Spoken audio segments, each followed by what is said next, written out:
말씀 마태복음 5장 1절에서 12절까지 말씀 우리 함께 교독하도록 하겠습니다. 신약성경 5페이지 마태복음 5장 1절에서 12절 말씀 1절 제가 먼저 읽어드립니다.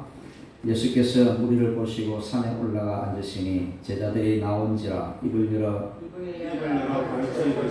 심령이 가난한 자는 복이 있나니 천국이 그들의 것이며 애통한 자는 복이 있나니 그들이 위로를 받을 것이며 온유한 자는 복이 있나니 그들이 땅을 기업으로 받을 것이며 의에 줄이고 목마른 자는 복이 있나니 그들이 배부를 것이며 긍휼히 여기는 자는 복이 있나니 그들이 긍휼히 여김을 받을 것이며 마음이 청결한 자는 복이 있나니 그들이 하나님을 볼 것이며 화평하게 한 자는 복이 있나니 그들이 하나님의 아들이라 일컬음을 받을 것이며 의를 위하여 박해를 받는 자는 복이 있나니 천국이 그들의 것이니라.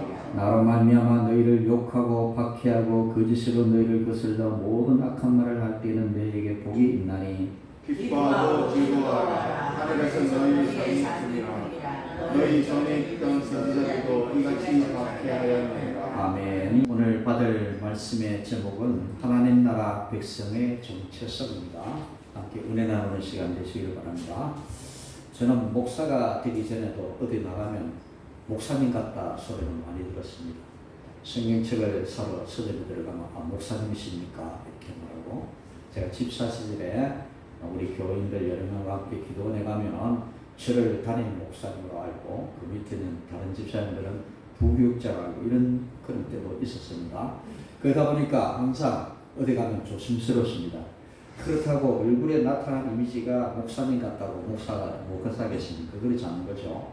실제로 행실이 목사 같지 못하면 그는 목사가 아닐 것입니다. 어떤 양반집 아들이 공부는 게을리 하면서 맨날 기생집을 드나들면서 술이나 마시고 또 많은 사람들에게 폭행을 일삼으면 어떻게 되겠습니까? 자신뿐만 아니라 아버지 또 더 나아가서 그 가문에 똥칠하는 것과 매일 한 가지일 것입니다. 양반집 자제이면은 양반집 자제답게 행동 거지도 바로 하고 열심히 공부도 해서 과거에 급제도 해서 가문을 빛내는 것이 바로 양반집 자제의 본분이다라는 거죠. 우리가 드라마를 보면 한 번씩 보면은 양반집 자녀들이 기생집만 떠나면서 행패를 부리고 이렇게 하다가 아버지에게 손가락질을 돌리는 그런 일들을 우리가 참 많이 보죠. 밖에 나가서 이렇게 행동을 바로하지 못하면 저 아이는 누구 집 자식이냐 이렇게 묻습니다. 왜 우리가 어릴 때에는 시골에는 특별히 그랬습니다. 제가 누구 집 아이냐 하면은 그 집을 욕하게 된 거죠. 그렇습니다. 하나님의 백성인 저와 여러분들도 마찬가지입니다. 우리가 교회를 다니고 또 이렇게 예수를 믿으면서 믿음 생활을 한다라고 하면서도 하나님의 백성이나 신분을 가지면서도 하나님 백성답게 거인답게 처신을 하지 못하면 우리 주변 사람들부터 많은 욕을 들어먹을 것입니다. 우리가 길을 가다가 옆에 사람 집사님 어떻게 하면 그 사람을 아는 사람이 보고 깜짝 놀라서 저 사람이 집사야, 저 사람이 장로야, 저 사람이 목사야 이렇게 하는 경우들이 꼭 있다라는 것입니다. 오늘 본문 13절에서 6절에서는 우리 그리스도인들을 가리켜서 빛과 소금이라고 이렇게 말씀을 했습니다. 그 13절과 16절에서 특별히 13절과 16절의 두 가지 말씀을 한번 읽어드립니다. 13절 소금이 만일 그 맛을 잃으면 무엇으로 짜게 하리요 후에는 아무 쓸데없어 다만 밖에 버려져 사람에게 밟힐 뿐이니라 했습니다. 소금은 두 가지 역할을 합니다. 첫째 맛을 내는 역할을 합니다. 그래서 이 소금이 얼마나 귀한 것인지 모르죠. 때로는 역사 가운데 소금 전쟁이 일어나는 때도 있습니다. 소금을 쟁취하기 위해서 전쟁을 일으키는 그런 때도 있었습니다. 만약 소금이 없으면 모든 음식은 맛이 없습니다. 너무 과하게 먹어도 나트륨이 많이 섭취되어 건강에 적색 근거가 오겠지만 그러나 적당하게 소금도 섭취를 해야 된다는 거죠. 여름이 되어서 우리 속에 있는 모든 나트륨이 땀을 통해서 빠져나가면 어떻게 해야 되겠습니까? 소금물을 먹어야 됩니다. 그래서 어릴 때 저희 부친께서도 여름에 일을 하시다가 항상 보면 그 시원한 물에 간장을 틀어서 일하시다가 그때는 왜 저렇게 하는가 도무지 이해가 되지 않았습니다만 땀을 통해서 빠져나간 나트륨을 보충하기 위해서 그렇게 간장물을 마셨던 것이죠. 두 번째 소금은 썩지 않게 하는 역할을 하고 있습니다. 모든 음식을 썩지 않게 하는. 옛날에 냉장고가 없을 때는 우리는 시장에 가면 모든 생선에는 뭐가 있습니까?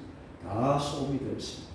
소금을 뿌려놓지 않으면 옛날에는 얼음도 제대로 없기 때문에 생선이 다 썩어가기 때문에 소금을 뿌리지 아니할 수가 없습니다. 그래서 이 소금이 이렇게 역할을 하지 못하면 그 소금은 버린다는 거죠. 그런데 이 소금이 요즘은 소금을 이제 깃바닥에 얼음도 넣기는 그런 소금도 만들고 공업용 소금도 있죠. 이런 공업용 소금도 있는데 이 소금이 제 역할을 하지 못하면 땅에 버려져서 사람에게 밟힐 뿐이다. 그런데 소용이 없다라는 것을 가르쳐 말합니다. 그리고 16절은 말씀합니다. 너희 빛이 사람 앞에 비치게 하여 그들로 너희 착한 행실을 보고 하늘에 계신 너희 아버지께 영광을 돌리게 하라. 우리 예수 믿는 사람들아, 세상 가운데 있는 빛과 같습니다. 이 빛이 제 역할을 하지 못하면 세상을 밝힐 수가 없습니다. 그래서 대한민국을 밝게 하는 역할이 누구에게 계십니까? 교회에 계십니다. 교회는 세상에 다하여 빛의 사명을 감당해야 되는 것입니다. 교회가 빛을 감당하지 못하고 세상 사람들에게 욕을 얻어먹는다면 그 교회는 더 이상 빛이라고 할 수가 없을 것입니다. 그래서 이렇게 이 빛을 통해서 하나님께 영광을 돌리라 했는데, 하나님께 영광을 돌리라라는 이 말은 하나님을 욕되게 해서는 안 된다라는 것을 가르쳐 말합니다. 양반집 자제가 공문을 하지 않고 기생집을 드나들면서 사람들에게 행패를 부리면 그 아버지를 욕합니다. 우리 그들도 마찬가지입니다. 나가서 거짓말을 하고 사람을 속이고 다른 사람을 폭력을 행사하고 자기 이익을 취해서 다른 사람을 짓밟고 남을 배려하지 못하는 이런 삶을 살면 사람들에게 손가락질을 받습니다. 자기만 손가락질 받습니까? 저 사람이 교회를 다닌다고 교회를 욕하게 하고 그 다음에 하나님을 욕하게 합니다. 믿으면 뭐하나 아무 소용없는 것. 그 사람이 교회를 다니면 뭐하나 아무 소용이 없는 것. 하나님께 욕을 올려드리게 되는 것입니다. 그런데 어떻습니까? 예수 믿는 사람 중에 많은 사람들이 그들의 행실로 말미암아 교회 안에뿐만 아니라 교회 밖 불신자들에게조차 손가락질을 받는 사람들이 참 많다라는 사실을 우리는 통계를 통해서도 볼 수가 있습니다. 예는 기독교인들이 모든 종교들 가운데 세상에 대하여 신뢰를 받는 그 프로테지가 가장 높았는데 요즘은 불교 신자에도 뒤지고 있다라고 합니다. 심각한 수준에 이르렀다라는 거죠. 심상찮게 방송에 목사들이 그 나쁜 행실들이 보도가 됩니다. 그러면 세상 사람들은 자기는 교회를 안 나와도 교회는 바른 일을 해야 된다, 바른 행동을 해야 된다는 그들은 너무도 잘 알고 있습니다. 그들은 교회를 나오지 않아도 교회 다니는 사람들은 바르게 살아야 된다는 그 정도는 알고 있다는 거죠. 그러니까 자기는 교회를 안 나와도 교회 다니는 목사나 교회 다니는 성도들이 죄를 지으면 나쁜 행동을 하면은 교회를 욕하고 그 사람을 욕을 하게 되어 있습니다. 자기는 교회를 안 나와. 교회 다니는 사람은 바르게 살아야 된다. 그 정도는 알고 있다는 것입니다. 이렇게 교회가 교인답지 못하고 성도답지 못하면 세상 사람들의 신뢰를 잃어버리고 하나님께 욕을 올려드리는 그런 일을 할 수밖에 없다는 것입니다. 마태복음 4장 23절에서 25절에는 예수님께서 온 갈릴리에 두루다니며 회당에서 가르치시고 복음을 전하시며 많은 병자를 고쳐주신 일을 기록하고 있습니다. 이스라엘의 중심지는 예루살렘이지만 그 예루살렘에는 그 근처의 땅은 유다 땅이라고 그렇게 말합니다. 그리고 유다 땅을 지나서 북쪽으로 향하면 지금으로 말하면 시리아 밑에 그 지역 땅을 이제는 갈릴리 땅이라 그렇게 말합니다. 유다 땅, 그 위에 사마리아, 또 그 위에 갈릴리 이렇게 구분이 되어 있는데요. 예수님이 출생하신 지역은 갈릴리 지역입니다. 지금도 가면 그 갈릴리는 갈릴리 호수라는 바다와 같은 큰 호수가 있습니다. 그래서 지난주에도 말씀드렸듯이 예수님이 제자를 부르실 때에 그 갈릴리 바다에서 고기를 잡던 베드로와 안드레, 요한, 야고보 이런 제자들을 부르시고 예수님의 제자로 삼으셨다는 거죠. 그 당시 갈릴리 바다에서 고기를 잡았다라고 하는 것은 그렇게 좋은 직업을 가진 사람들이 아닙니다. 요즘으로 말하면 평범한 사람, 평범한 직업을 가진 노동자들입니다. 그런데 놀랍게도 예수님은 공부를 많이 한 율법학자들이나 바리새인들, 서기관들 이런 사람들을 그렇게 불러서 제자를 삼으신 것이 아니라 가장 먼저 누구를 불렀냐? 갈릴리 바다에서 고기 잡는 평범한 그런 고기 잡는 노동자 베드로, 안드레, 야고보, 요한을 먼저 부르시고 하나님의 제자로 삼았다. 예수님의 제자로 삼았다는 것이죠. 그러니까 예수님이 갈릴리 지역에 다니면서 복음을 전하니까 많은 사람들이 몰려왔습니다. 특별히 많은 병자들이 예수님께 오면 다 고침을 받았기 때문에 사람들이 얼마나 많이 왔는지 모릅니다. 만약 우리 교회도 병자들이 막 나고 이런 역사가 일어난다면 얼마나 많은 병자들이 여기 몰려들겠습니까? 저는 가끔 그런 생각이거든요. 제가요, 사람들의 머리에 손을 얹고 병자가 막 낫고 이런 역사가 일어난다면 이 병자들이 얼마나 소문이나 얼마나 많이 오겠습니까?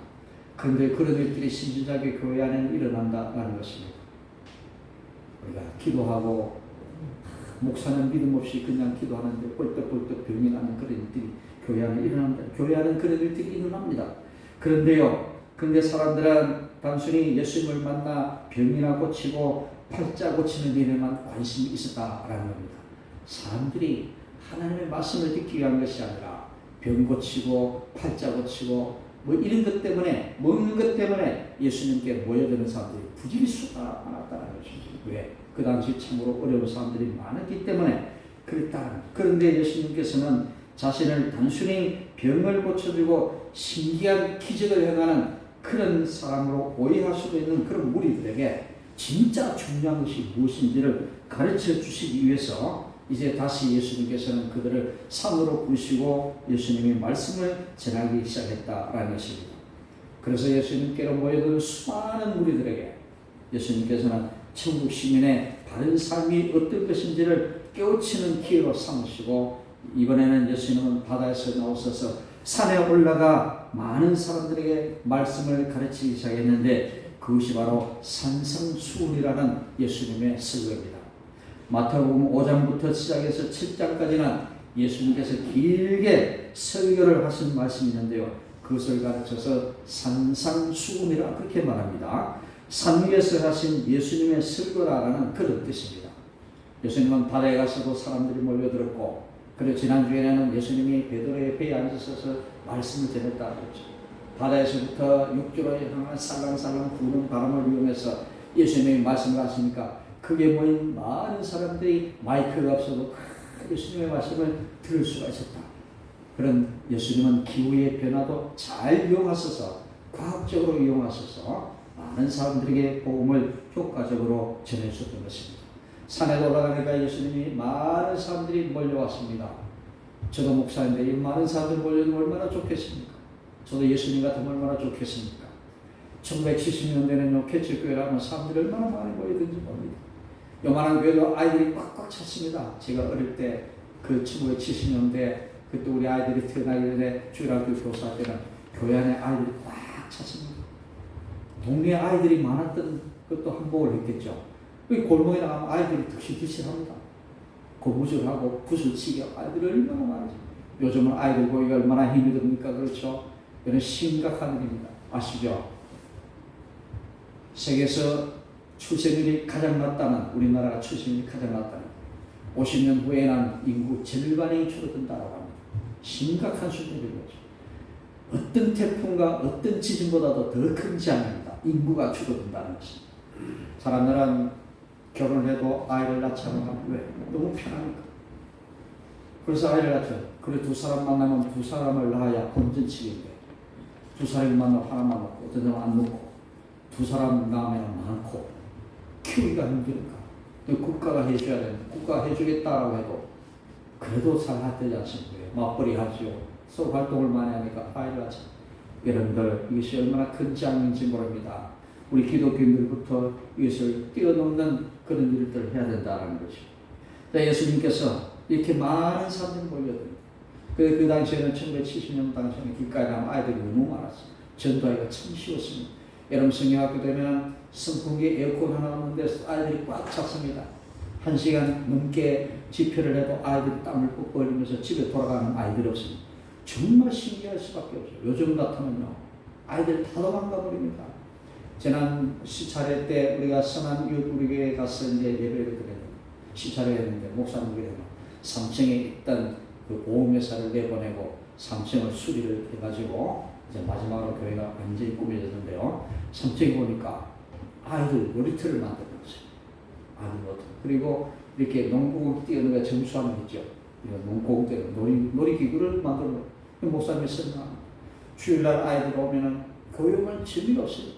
옛날에는 교회 마당에 있을 때는 마당에 가서 아이들 뛰어놀기도 하는데 요즘 건물이 딱 띄우고 앞에는 딱 주차장에 딱 되어 있으니까 아이들이 놀 자리가 없어요. 교회 오니까 1시간 예배되면 다 집으로 가요. 깨를 쓰고 동시에 다 예배를 드리는데 부모들도 다 같이 예배를 드리는데 집에 간다라고 난감하지 않을 수 없습니다. 그래서 나중에 놀이터를 마련해 줬더만 아이들이 얼마나 좋아하는지 모른다고요. 그러니까 아이들은 노는 것을 좋아합니다. 그래서 아이들이 이렇게 놀고 오후에 갔으니까 오후 예배도 다시 드리게 되었다라고 그런 이야기를 제가 전해드렸습니다. 사람들이 많이 모였죠. 오늘 예수님도 바다에서 산에서 설교할 때 많은 사람들이 몰려들었습니다. 그래서 예수님은 길게 5장에서 7장까지 길게 하나님의 말씀을 전하기 시작했는데요. 사람들이 기적을 행하는 것을 보고 병을 고치는 것을 보고 팔자를 고치기 위해서 예수님께 나왔던 이 사람들이 이제는 예수님의 긴 설교를 듣게 되는 것입니다. 오늘 이 산에서 말씀하신 이 산상수훈 가운데 오늘 본문에 나오는 이 말씀은 8가지 복에 대해서 말씀하는데 이것을 가리켜서 팔복이라 그렇게 말합니다.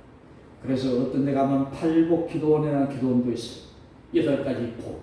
이 팔복 기도에 나는데 예수님은 하나님 나라 백성이 하나님을 믿지 않는 세상 사람들과 똑같이 살지 않고 하나님 나라 백성이 하나님의 가르침을 따라 살기를 원하셨던 것입니다. 하나님의 백성이 세상 사람과 똑같은 그런 삶을 살지 않고 하나님의 가르침을 따라서 하나님의 백성답게 교인답게 성도답게 그렇게 살라고 말씀하셨던 거죠. 즉 팔복을 누리며 세상 사람들과 구별된 삶을 살기 원하셨던 것입니다. 하나님 나라 백성은 어떤 사람이기에 이렇게 말씀하시는 걸까요? 함께 하나님 나라 백성은 어떤 사람들이 어떤 복을 누리며 사는지 오늘 말씀을 통해서 한번 살펴보도록 하겠습니다. 예수님께서 갈릴리에서 말씀을 전하기 시작하자 곳곳에서 구름대와 같이 많은 사람들이 모여들었습니다. 인기가 참 좋았죠. 예수님이 가시는 곳마다 사람들이 엄청 모여들었습니다. 한 번은 점심때가 됐나요? 먹을 것이 없으니까 제자들이 걱정하는 거예요. 예수님, 이 많은 사람들을 어떻게 먹여야 되겠습니까? 가진 도시락도 사오려고 다 그냥 왔는데 어떻게 해야 되겠습니까? 그러니까 예수님이 그들을 불쌍히 보시고 너희 중에 먹을 것이 있느냐니까 딱 아이 하나가 보리떡 5개와 물고기 2마리 도시락 하나 사왔습니다. 그걸 가져오라. 그래서 그 아이는 선뜻 그것을 예수님께 내어주었습니다. 요한복음에만 아이라고 했는데 이 아이가 가져온 자기 먹을 도시락을 자기가 먹지 않고 달라니까 예수님이 드시려고 그러나 보다 하고 기쁜 마음으로 예수님께 드렸습니다. 제자들이 받아가 예수님 가니까 기도합시다 하고 기도하고 나누어주니까 그게 남자들만 20살 이상 남자만 5,000명인데 그게 아이들 여자들 얼마나 많은 사람들이 모여들었겠습니까? 다 나눠주고 난 다음에 떼서 주니까 또 생기고 또 해서 다 나눠주고 난 뒤에 12바구니나 남겼다라는 그런 기록이 있습니다. 이런 기적이 일어났죠. 이런 기적이 일어나니까 예수님이 가시는 곳마다 얼마나 많은 사람들이 모여들어지고 병을 가진 사람마다 만져가 낫죠. 앉았던 안병에 일어서는 역사가 있죠. 그러니까 얼마나 많은 사람들이 몰려왔는지 모릅니다. 그래서 갈릴리 지역, 데가볼리 지역, 예루살렘뿐만 아니라 요단강을 건너서 이방인이 사는 지역에서도 사람이 몰려왔습니다. 부자들과 높은 사람들도 있지만 대부분은 다 가난한 사람들이었고 병든 자들이었습니다. 이들은 세상이 말하는 복이 없는 사람, 실패한 사람, 세상으로부터 버림받은 외로운 사람들이 전부였습니다. 예수님은 사람들을 보시고 산으로 올라가 앉으셨습니다. 그러자 제자들이 예수님께 나왔습니다. 예수님은 입을 열어 말씀을 가르치기 시작했습니다. 가장 먼저 제자들이 예수님 앞으로 왔다라고 했습니다. 그 뒤로 수많은 사람이 앉는 가운데서 예수님은 말씀을 가르치기로 하는 그 앞에 누가 먼저 나왔다가요? 예수님의 제자들이 먼저 나왔다가 오늘 큰 거예요. 예배를 드리는데 가장 앞자리에 가장 내받는 사람들이 앉아있다는 그것을 우리가 한번 상상할 수가 있습니다. 가장 내받는 앞자리에 예수님의 제자들이 앉아있고 예수님의 제자들은 그 많은 사람들 관리하기 위해서 뒤에서 왔다 갔다 하는 것이 아니라 예수님이 말씀하시니까요. 그 모든 걸 다 놓고 앞자리에 와가지고 먼저 예수님의 말씀을 듣기 시작했다. 그때서 비로소 예수님이 입을 열어서 하나님의 말씀을 가르치기 시작했습니다. 산에 앉으신 예수님은 사람들에게 말씀합니다. 부자가 되려면 어떻게 하는가? 어떻게 하면 병을 고치는가? 어떤 병원에 가면 병을 나을 수 있다. 이런 정보를 제공하는 것이 아니라 어떻게 하면 공부를 많이 하고 어떻게 하면 높은 지위에 올라 성공할 수 있는 삶을 살 수 있느냐, 그런 정보를 들려주신 것이 아니라 예수님께서 산위에서 들려주신 말씀인 산상수훈의 내용을 우리가 다시 한번 읽어보도록 하겠습니다. 3장 3절부터 10절까지 말씀을 제가 한번 읽어드립니다. 심령이 가난한 자는 복이 있나니 천국이 그들의 것이며, 심령이 가난한 자. 두 번째, 애통하는 자는 복이 있나니 그들이 위로를 받을 것이며, 애통하는 자. 온유한 자는 복이 있나니 그들이 땅을 기업으로 받을 것이며, 온유한 자. 의에 줄이고 목마른 자는 복이 있나니 그들이 배부를 것이며, 의에 줄이고 목마른 자. 그 다음에 긍휼히 여기는 자는 복이 있나니 그들이 긍휼의 여김을 받을 것이며, 긍휼의 여김을 받을 것이며, 긍휼히 여기는 자. 그리고 마음이 청결한 자는 복이 있나니 그들이 하나님을 볼 것이며, 마음이 청결한 자, 마음이 깨끗한 자. 그 다음에 화평하게 하는 자는 복이 있나니 그들이 하나님의 아들이라 일컬음을 받을 것이며, 화평하게 하는 자, 모든 이웃들과 함께 화평하는 그런 사람이 복이 있다 했습니다. 그리고 마지막으로 의를 위하여 박해를 받는 자는 복이 있나니 천국이 그들의 것이라. 의를 위하여 박해받는 이런 사람들이 복이 있다라고 했습니다. 예수님은 부자가 되거나 병을 고치거나 성공을 하거나 이런 것을 복이라 하지 아니하시고, 예수님은 말씀하십니다. 심령이 가난한 자, 애통하는 자, 우는 자를 가르쳐라. 우는 사람, 그리고 온유한 사람, 그리고 의에 줄이고 목마른 사람, 긍휼히 여기는 사람, 화평케 여기는 사람, 마음이 청결한 사람, 의를 위하여 박해를 받는 사람, 이런 사람들이 복이 있다고 그렇게 말씀을 하시는 거예요. 놀라운 일이 아닐 수가 없습니다. 여기에서 계속해서 나오는 말이 무엇입니까? 복이 있나니, 복이 있나니, 복이 있나니, 8번이나 복이 있나니 그렇게 말씀합니다. 이 말씀을 우리는 팔복이라 그렇게 부르는 것입니다. 예수님은 심령이 가난한 사람, 애통하는 사람, 온유한 사람, 의에 줄이고 목마른 사람, 긍휼히 여기는 사람, 마음이 청결한 사람, 화평케 하는 사람, 의를 위하여 박해를 받는 사람이 복 있는 삶이라고 놀랍게 말씀하셨습니다. 그런데 예수님이 말씀하시는 복 있는 사람은 우리가 생각하는 복과는 완전히 다른 그런 복입니다. 세상 사람들은 말하죠. 부자가 되고 편안하게 살고 성공하고 또 이렇게 아무 불편 없이 살아가는 이것이 다 복이라고 생각합니다. 그런데 예수님이 말씀하신 것은 그런 것과 관계없는 것처럼 그렇게 우리는 느낄 수가 있습니다. 가난하고 애통하고 줄이고 목마르고 박해받고 이런 단어가 우리는 생각하기로 복이 없다라고 생각하셔요. 그런데 놀랍게도 예수님은 이런 사람이 복이 있다라고 그렇게 말씀하시는 거예요. 예수님이 말씀하신 복 있는 사람의 내용을 우리가 다시 살펴보면 이렇게 사신 분이 한 분 계시는데 그가 바로 예수님 자신이었다라는 거예요. 그래서 우리는 이 팔복의 내용을 읽다 보면 예수님이 떠오르게 되어지고 예수님의 모습이 생각나게 되어지는 것입니다. 예수님은 심령이 가난하고 애통하며 온유하며 의에 줄이고 목마르며 긍휼히 여기고 마음이 청결하고 화평케 하고 의를 위하여 박해를 받는 그런 삶을 사셨던 분이십니다. 그렇다면 우리가 만약 하나님 나라 백성이라면 우리도 예수님처럼 이런 팔복의 삶을 사는 것은 너무도 당연한 것입니다. 갈릴리 바다에서 부름을 받던 예수님의 제자들이 마지막에 어땠습니까? 마지막에 예수님이 십자가에 돌아가시고 그리고 3일 만에 부활하시고 40일 동안 그들과 함께 계시다가 하늘로 승천하고 난 다음에 예수님의 제자들은 이제는 오순절 성령강림의 놀라운 성령의 은혜를 받게 됩니다. 그때야 예수님의 제자들은 완전히 딴 사람이 되는 거예요. 하나님의 능력을 받고 성령의 능력을 받고 완전히 이전 사람들이 아니었습니다. 그들은 나가서 복음을 전하기 시작합니다. 어떻게 보면 예수님이 살아계실 때보다 더 큰 일을 예수님의 제자들이 했던 거죠.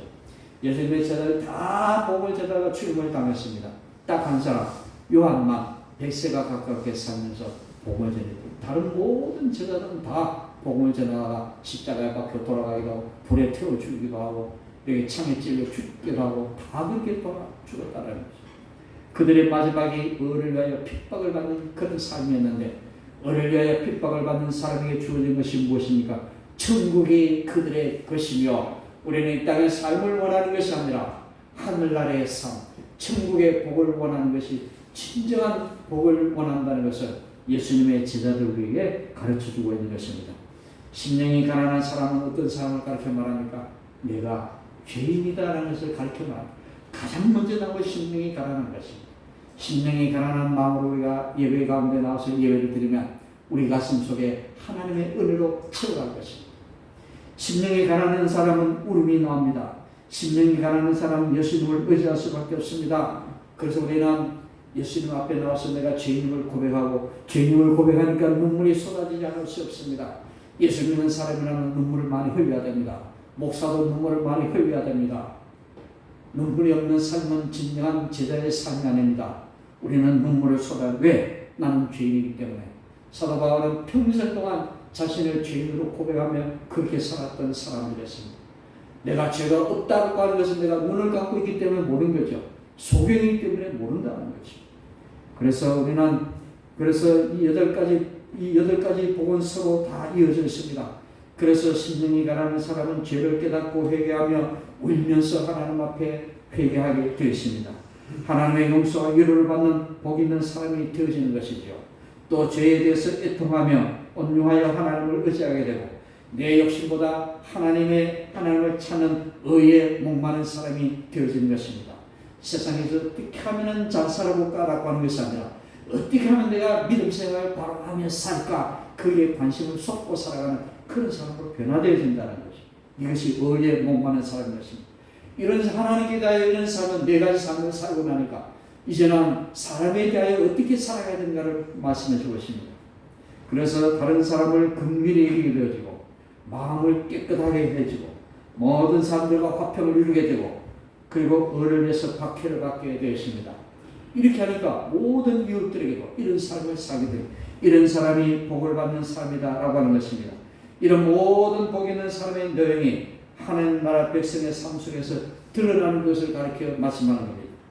이렇게 예수님을 믿고 예수님을 따른 우리의 이러한 복된 삶을 살게 되어지는 거죠. 이렇게 예수님께서는 하나님 나라 백성이 어떤 사람인지 알려주셨습니다. 성공하기 위해서. 어떤 사람은 내가 죽으면 장례식에 많은 사람들 오기 위해서 큰 교회 가야지. 믿음 생활을 뒷전이고 거기에만 관심이 있어. 어떤 사람은 다단계 장사를 하는데 작은 교회 가서는 장사가 안 되니까 어떻게 하든지 큰 교회 가서 해야지. 이렇게 하다가 어떤 교회는 다단계가 그게 요즘도서도 다단계에 빠져가지고 온 교회가 난리가 난 그런 교회가 있습니다. 부산에 어떤 교회가요. 그런 교회가 있습니다. 이런 다단계의 나쁜 폐해들이 교회 안에 침투를 해가지고 아주 교회가 절단이 나는 그런 일들도 있었다는 거예요. 어느 날 그런 목적을 가지고 교회에 들어올 수 있다는 것입니다. 예수님은 분명히 말씀합니다. 어떻게 하면 우리가 하나님 앞에 복받는 삶을 살아갈 수 있나? 우리가 복받는 것은 단순히 다단계로 해서 많은 손님을 얻는다는, 많은 수입을 얻기 위한 것이 아닙니다. 그리고 결혼식이나 장례식이나 많은 손님을 불러들이기 위해서 한다든지, 그리고 큰 교회 가서 많은 사람들만, 유력한 사람들을 만나서 내 사업이 잘 되게, 그런 데 관심이 있는 것이 아니라 오늘 예수님이 말씀하신 이 8가지 복이 바로 우리의 복임을 우리 여러분들 확실히 기억하시기를 바랍니다. 예수님께서는 우리를 복된 사람으로 부르셨습니다. 이 많은 세상 사람들이 살아가는 방식대로 살아서는 안 된다는 것을 가르쳐 말씀해 주십니다. 다른 사람들은 많이 가지라고 욕심을 따라 살아간다 하더라도 우리는 예수님을 따라 살아가야 할 것입니다. 세상 사람들이 더러운 데에 마음을 두고 다투고 싸우려 해도 우리는 예수님의 마음을 담기 위해서 그렇게 살아가야 할 것입니다. 문득 화가 치미더라도 예수님이 이럴 때 어떻게 했지? 그렇게 예수님의 마음을 본받으면서 화평하는 마음, 온유한 마음, 다른 사람을 긍휼히 여기는 마음, 가난한 마음, 죄에 대하여 분통을 느끼며 울 수 있는 그런 마음을 가지시고 그렇게 살아가는 여러분들 되시기를 바랍니다. 사랑하는 여러분들, 누가 진짜 복을 누리며 사는 사람일까요? 성공하기 위하여 다른 사람을 짓밟고 불신자처럼 마구잡이로 살아가는 그 사람이 진짜 복일까요? 그렇게 성공하는 것이 복일까요?